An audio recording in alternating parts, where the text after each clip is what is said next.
இருக்குங்க. இளையகுமாரன் உள்ள இருக்கிறான், ஊழியர்கள் எல்லாம் உள்ள இருக்கிறாங்க. ஒரு பெரிய பார்ட்டி நடந்துகிட்டு இருக்குது. இப்போ இவருக்கு கேள்விப்படுறாரு, மூத்த குமாரன் வெளியே இருக்கிறான்னு.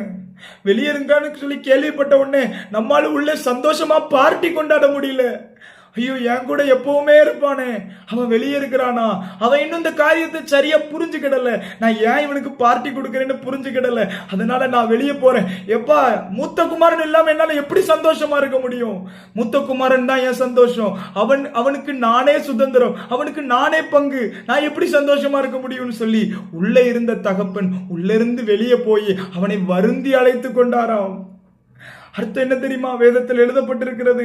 இயேசு சொன்ன ஒரு காரியம் தான். யோவான் 8:29 என்னை அனுப்பினவர் என்னுடனே கூட இருக்கிறார். பிதாவுக்கு பிரியமானவைகளை நான் எப்பொழுதும் செய்கிறபடியால் அவர் என்னை தனியே இருக்க விடவில்லை. தெரிஞ்சுக்கிடணும்.